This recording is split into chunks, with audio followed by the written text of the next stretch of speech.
Magandang araw mga kaibigan at sa pagkakataong ito may tampok po tayong video. Kamakailan lang kaninang umaga lang sa oras na 9:09 mayroon pong pastor na binaril sa loob ng Seventh-day Adventist sa Cagayan de Oro City. Kung saan ang pastor na ito is 12 beses, ano po, 12 beses pinaputukan ng kapwa niya pastor at ang biktima ay nagngangalang si ah, Mendez, Benjamin Mendez ang pangalan at 65 years old po siya.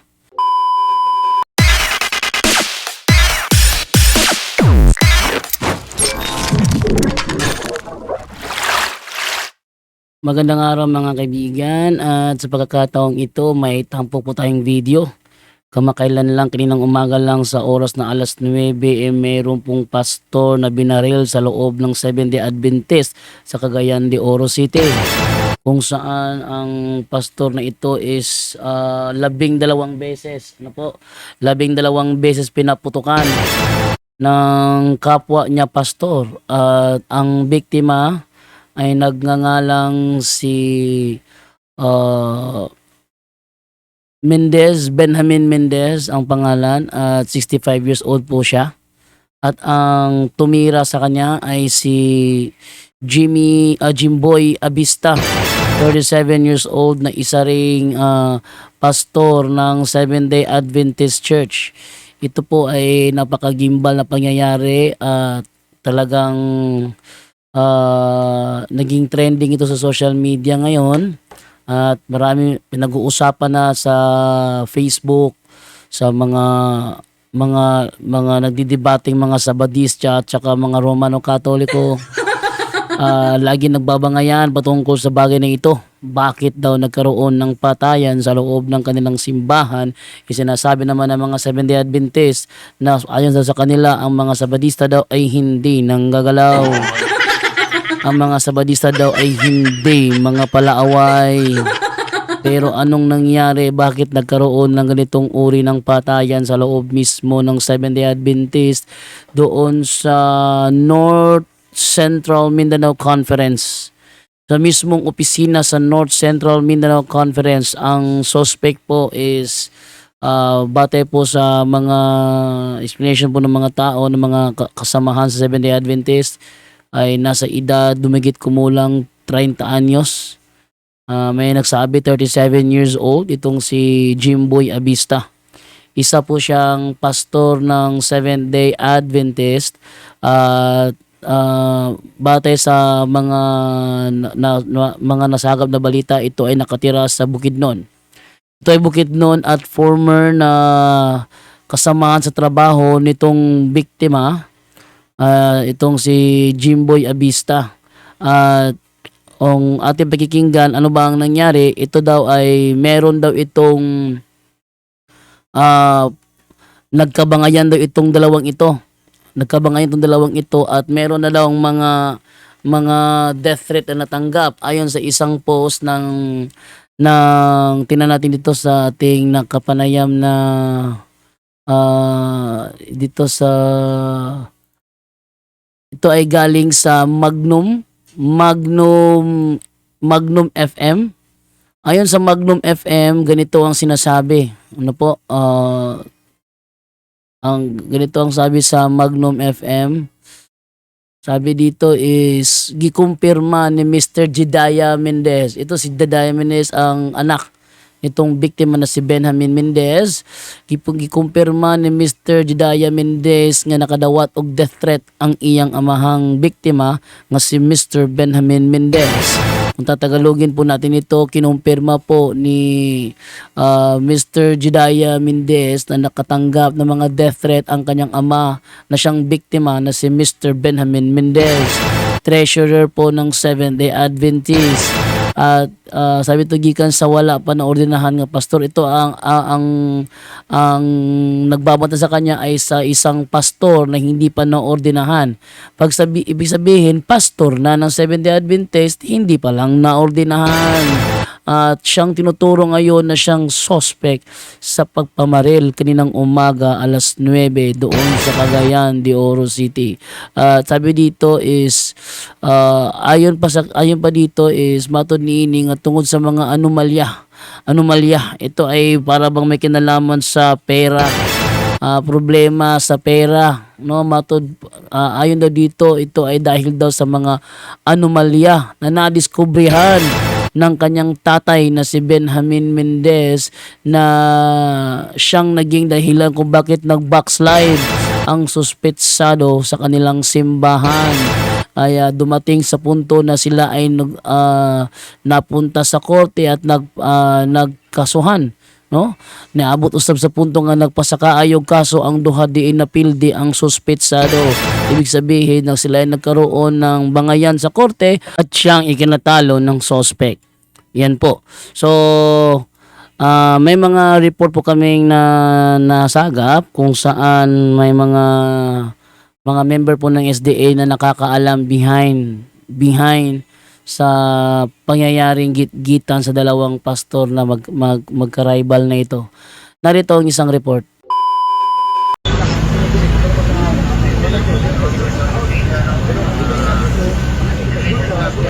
So, pastor po ng victim, sir? No, dili, treasurer. Treasurer. Ang suspect ang pastor. Batay sa report, ang biktima daw, ayon sa report na ito, ang biktima daw ay hindi pastor, kundi isa lamang treasurer ng kanilang simbahan. Para church media po, no?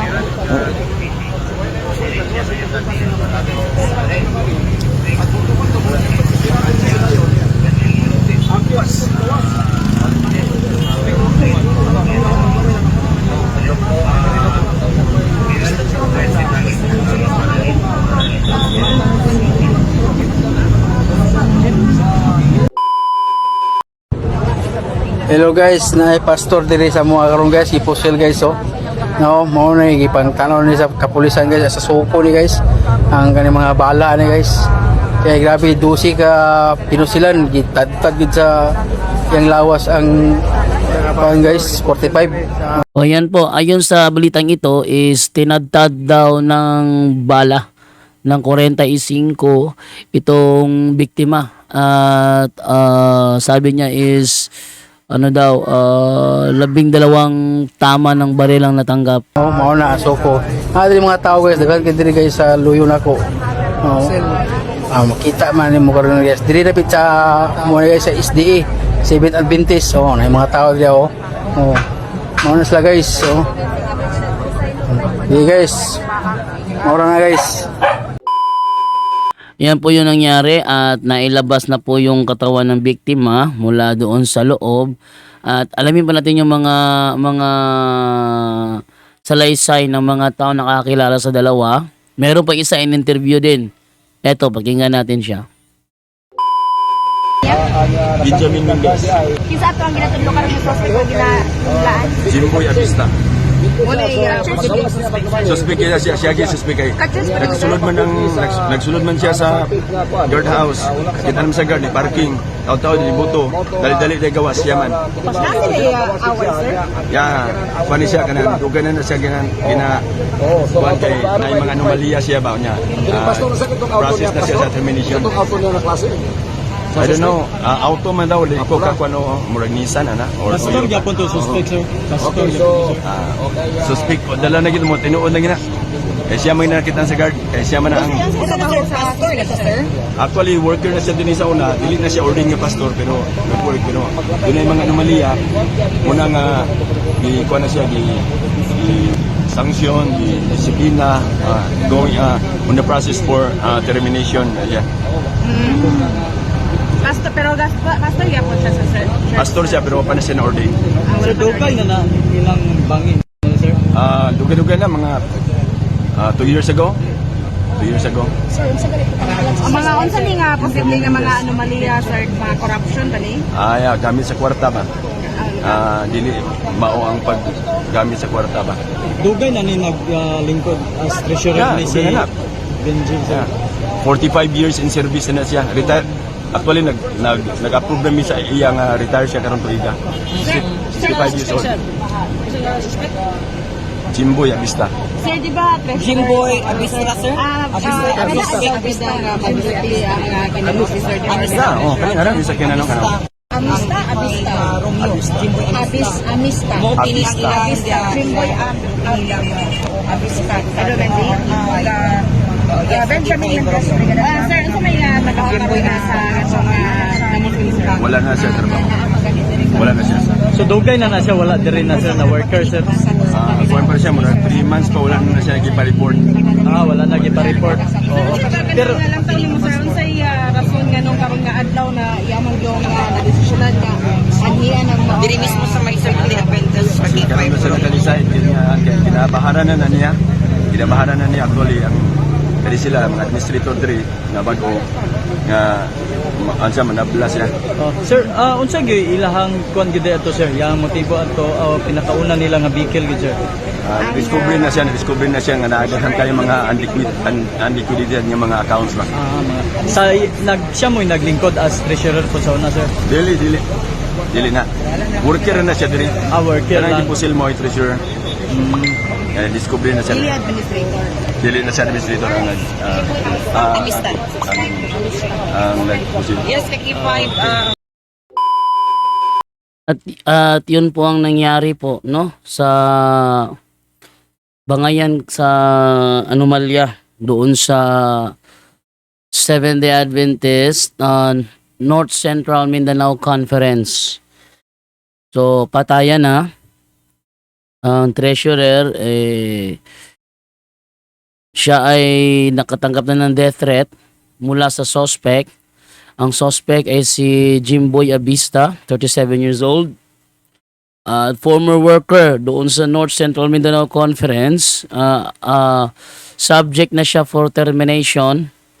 Hindi pa siya naordinahan as pastor pero subject na siya for termination dahil doon sa kanyang ginawa, no, na siya na nadiskubrihang nagsasagawa ng anomalya. May mga accounts siya, may mga accounts na di alam kung bakit ang dami niyang accounts, and then may kinalaman sa pera ang alleged corruption ang naging dahilan ng naturang barilan sa loob ng North Central Mindanao Conference. Pagkatapos po nung kasi dumating daw ang pinangyarihan kasi is may gate, may gwardiya. Pumasok yung yung sasakyan ng suspect, tapos bumaba, maya-maya konti, 12 putok, pak, ganon. Nang lumabas yung nang puntahan ng gwardiya yung pinangyarihan ng krimen is lumabas siya at sinabi niya sa gwardiya, "Wag ka na makialam, wag ka makikialam, baka idamay kita." Yun ang sabi nung suspect. Kaya pero ang gwardiya, kilala siya ng gwardiya. Yun, sumakay sa kanyang sasakyan, umalis.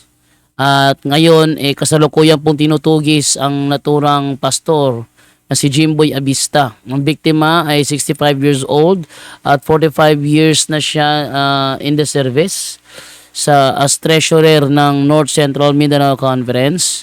Yun na nga, ang kanyang ikinamatay. At this year pala is subject na siya para pirmahan yung kanyang retirement, no? Magre-retire na pala siya sa taong ito. Pero hindi man lang umabot sa kanyang retirement.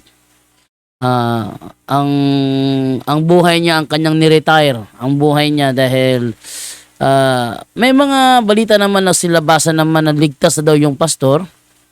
Yung biktima na treasurer, ligtas na daw siya.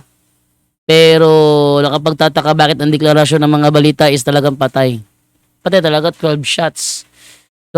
Pero siguro fake news lang yung kumakalat ngayon na ligtas lang daw yung biktima at kasalukuyan nasa ospital, pinagpapagaling. Pero kung ligtas man nga siya is matindi yung pinagdaanan niya, 12 shots, no? Pero kung talagang patay na yung biktima, fake news lang po yung lumalabas. Pero kung ako papipiliin, sana po buhay ang biktima at sana makulong yung suspect na si Jimboy Abista sa ginawa niya sa North Central Mindanao Conference kung saan kanyang pinagbabaril yung biktima. Okay, so yun lang po ang aking tampok sa araw na ito. Nawa po is maabot po sa inyo ang trending na ito mula sa social media na panood ko lang po. Maraming salamat po. Ito po si John Doe Alabaro. Sasabi po sa inyo, maraming salamat po at magandang araw po sa inyong lahat. Paalam.